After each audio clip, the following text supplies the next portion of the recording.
आज हम पढ़ेंगे chapter 3 class 9। Winds of change, बदलती हुई हवाएं। इस पूरे चैप्टर में हम पंखों के बारे में पढ़ेंगे, पंखों के रिजर्वेशन के बारे में पढ़ेंगे, किस तरीके से पहले जमाने में पंखे हुआ करते थे और क्या क्या चेंजेस पंखे के बनने में, उसको बनाने में, और पंखे किस किस तरह से बनाए जाते थे, किस किस स्टेट के किस किस तरह के पंखे होते हैं। हम इन सब चीजों के बारे में इस चैप्टर में पढ़ेंगे। ओके, जो पंखा और पंख वर्ड है वो कहाँ से आया है? वो आया है पक्षियों के पंख से, जिसका अर्थ होता है पंख। पंख, पंखा हम रेफर करते हैं फैंस के, फैंस को हम क्या कहते हैं? पंखा कहते हैं।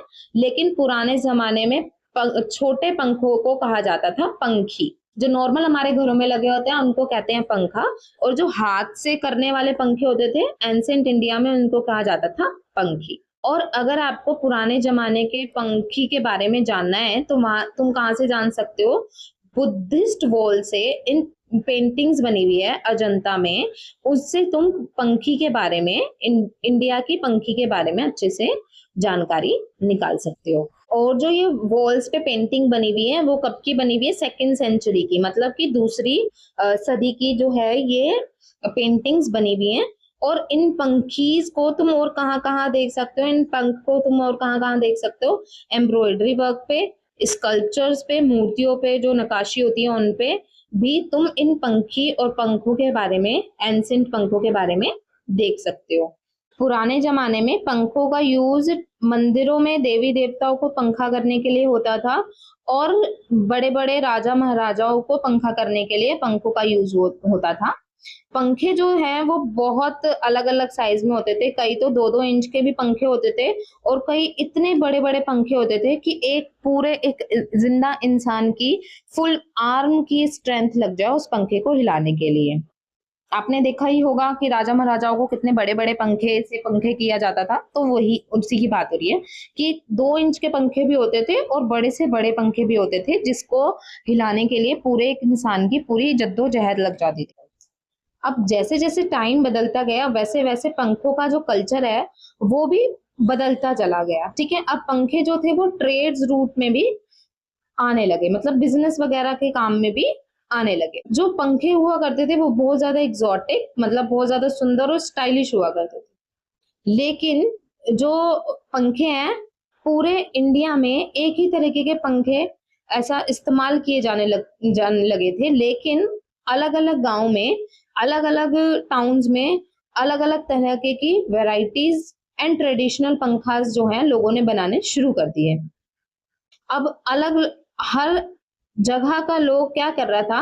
अपने अलग मटेरियल का या वैरायटी का या डिजाइन का अलग अलग तरीके के पंखे वो बना रहे थे। कोई बैम्बू से पंखा बना रहा था तो कोई केन से बना रहा था, कोई पत्तियों से बना रहा था, पाम लीव से बना रहा था, तो कोई सिल्क से बना रहा था। ठीक है, कोई ब्रास के पंखे बना रहा था तो कोई लेदर के बना रहे थे, और सिल्वर के भी पंखे बनने शुरू हो गए, जिनको सजाया जाता था मोती पत्थरों, सुंदर सुंदर छोटे छोटे पत्थरों से, जो कि डिपेंड करता था उनके geographic cultures and traditional rituals को। ठीक है, ये क्या करते थे? दिखाते थे कि वो कहाँ के इंसान है, कैसे इंसान है, और उनका रहन सहन कैसा है। ठीक है, पंखों से वो अपने यहाँ की पहचान को दिखाना लोगों ने शुरू कर दिया था। लेकिन आजकल देखा जाए तो पंखे सिर्फ नॉर्मल डेकोरेटिव पर्पस के लिए ही इनको अब लोग इस्तेमाल करते हैं, कि हम किसी के ट्रेडिशन क्राफ्ट को क्या करेंगे? अपने घर में सजा के रखेंगे क्योंकि सुंदर है पंखा। ठीक है, और जो वो पंखे सजाते हैं, पहले लोग क्या करते थे? अपने कल्चर को दिखाने के लिए, अपनी जाति को दिखाने के लिए पंखों में क्राफ्ट्स करते थे, अलग अलग सुंदर सुंदर आकृतियां बनाते थे, जिससे लोग पहचान सके कि ये पंखा कहाँ से आ रहा है। जैसे कि एक एप्लिक नाम का हाथ का पंखा है जो कि राजस्थान में बनाया जाता है, जिससे वो लोग कैसे बनाते हैं? जिसे एक पीस ऑफ फैब्रिक को जोड़कर डिफरेंट शेप और पैटर्न में उनको सीलते हैं, एंड एक नए कपड़े में सब चीजों को जोड़कर एक धागे का काम करके सुंदर सा पंखा वो लोग तैयार करते हैं। दूसरी तरफ जो राजस्थान की दूसरी स्टेट है वहां पे क्या है, जरदोजी का हैंड फैन बनाया जाता है, हाथ का पंखा बनाया जाता है, जिसपे ग्लिटर से एंड गोल्ड से थ्रेड वर्क किया जाता है, मतलब गोल्ड के थ्रेड से पूरा ऐसा उसको कवर किया जाता है पंखे को। ये कहाँ बनाया जाता है, राजस्थान के दूसरे हिस्से में, जो कि बनाते हैं जरदोजी के पंखे। दूसरी तरफ जो राजस्थान के मंदिरों के भी जो पंखे होते हैं ना, वो भी बहुत ज्यादा फेमस है। क्यों? क्योंकि इन पे क्या किया जाता है, ब्रास जो पीतल या तांबा, शायद कुछ तो ब्रास जो होता है ना, तांबा होता है शायद, तांबे के ऊपर नक्काशी की जाती है तांबे पे, और इसका जो हैंडल होता है वो लंबा सा होता है। और दूसरी तरफ जो कार्डबोर्ड के पंखे होते हैं वो भगवानों को चढ़ाए जाते हैं एज अ गिफ्ट, ठीक है, चढ़ावा चढ़ाया जाता है कार्डबोर्ड के पंखे का भगवानों के लिए। और राजस्थान से जुड़ी हुई दूसरी स्टेट गुजरात, इनके भी पंखे बहुत ज्यादा फेमस होते हैं, बहुत ज्यादा सुंदर होते हैं। क्यों? क्योंकि जो इनके हाथ के पंखे होते हैं वो प्योर कॉटन बेस्ड होते हैं फैंस, जिनको सजाया जाता है मिरर से, मतलब शीशों से सजाया जाता है, एंड बीड्स लगाए जाते हैं हैंड फैन को कवर करने के लिए, कलरफुल बीड्स, मतलब मोतियों से सजाया जाता है। और उसमें क्या होता है, जो हैंडल होता है वो सिल्वर का होता है। जो गुजरात है वो जो मोतियां हैं उनका हब माना जाता है, ठीक है। गुजरात में बहुत सारे जो मोती हैं वो बहुत ज्यादा मात्रा में मिलते हैं, जिनसे पंखों को आमतौर पर सजाया और सुंदर बनाया जाता है। जो कच्छ है वो भी अपने hand stitched leather hand fans के लिए बहुत ज्यादा फेमस है। क्यों? पहली बात तो ये लेदर के पंखे बना रहे हैं, दूसरा वो इसको डेकोरेट कर रहे हैं थ्रेड से और ऊन से।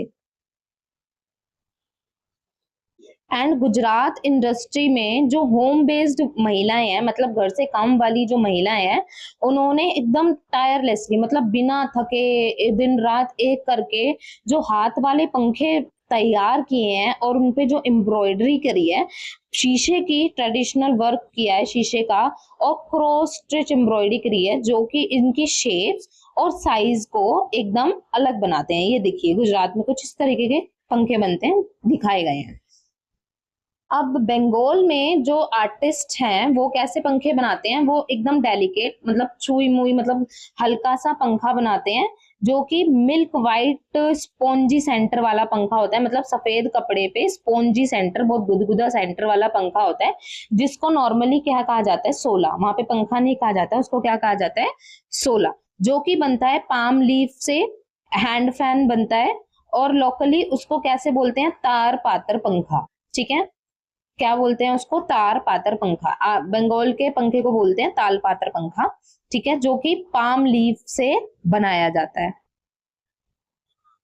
इस तरीके के पंखे जो है वो बंगाल में बहुत ज्यादा फेमस है। क्यों? क्योंकि इनको कहीं भी कैरी करना, लेके जाना बहुत आसान है, इनको रखना बहुत ज्यादा आसान है। और जो बंगाल के हाउस होल्ड हैं, जो घर हैं, वो इन पंखों को बहुत ज्यादा प्यार से और बहुत ज्यादा संभाल के रखते हैं।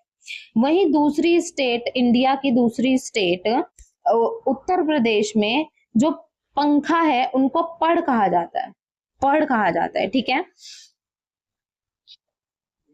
जो पड़ है वो बहुत कैसे बनाए जाते हैं, प्योर गोल्ड, सिल्वर की जरी, सिल्क और साटन फ्रिल्स लगा। ये कहाँ बनते हैं, उत्तर प्रदेश में। अब जो बिहार है वहां पे पाम लीफ, मतलब ताड़ के पेड़ों की पत्तियों से, उड़ीसा में पाम लीफ से पंखे बनाए जाते हैं। और बिहार में कलरफुल और बैम्बू के हाथ वाले पंखे, जो नॉर्मली शायद लोग घर में यूज भी करते हैं, दिल्ली में तो करते ही होंगे, ठीक है।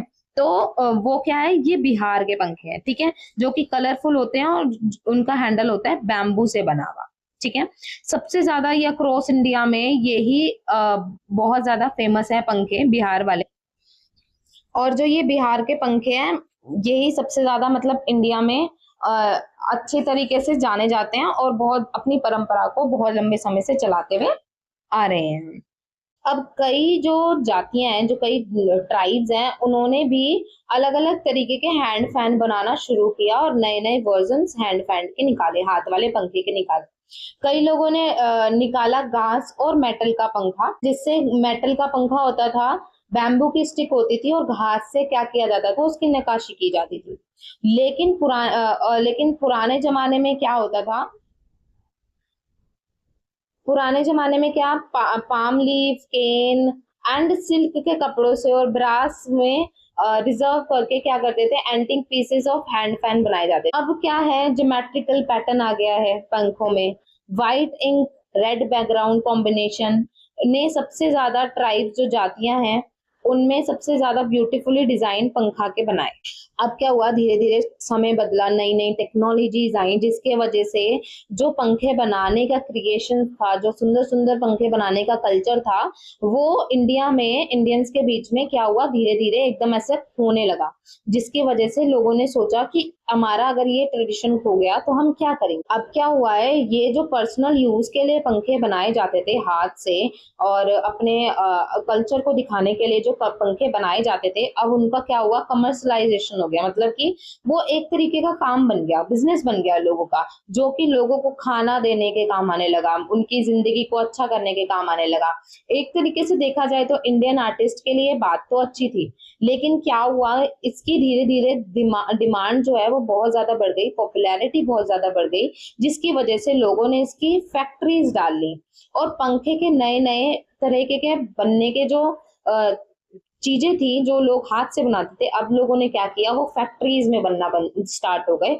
लोगों ने उन चीजों को मशीनों से बनाना शुरू कर दिया।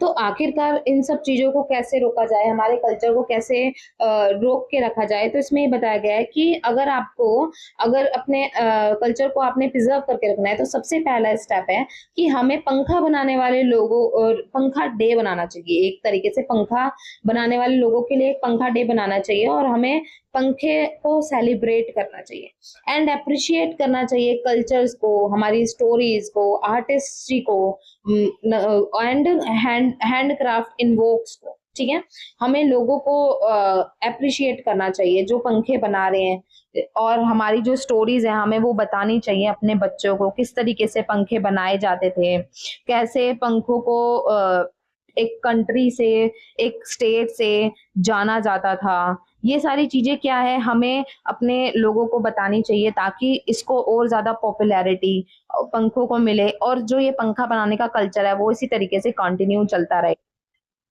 अगर हम आर्टिस्ट को ऐसा अप्रिशिएट करेंगे तो उनमें क्या होगा, उनको एक कमर्शियल प्लेटफॉर्म मिलेगा अपने कला को दिखाने के लिए, जिससे वो अच्छी लाइफस्टाइल और अच्छा जी सकें, है ना, उनको अपने जो जितनी वो मेहनत कर रहे हैं उस हिसाब से उनको पैसा मिल सके। हमें पंखा मेकिंग वर्कशॉप्स करनी चाहिए एंड आउटसाइड एंड इनसाइड हमें क्या करना चाहिए, एग्जीबिशंस लगानी चाहिए इंडिया में, इंडिया के अंदर भी इंडिया के बाहर भी, ताकि लोग क्या रहें, अवेयर रहें एंड वो इंडिया के इस कल्चर की ब्यूटी एंड इम्पोर्टेंस को समझ सके कि हमारे लिए क्राफ्ट जो है, जो कला है, वो बहुत ज्यादा मायने रखती है। Okay, so this was the wind of change chapter. Okay, I hope समझ आया हो आपको। एंड अगर क्वेश्चन आंसर भी करने हैं तो प्लीज मेरे को ऐसा सच बता देना, मैं क्वेश्चन आंसर भी आप लोगों को करवा दूंगी। Okay, so that's it for today's chapter lesson. Listen, bye, take care.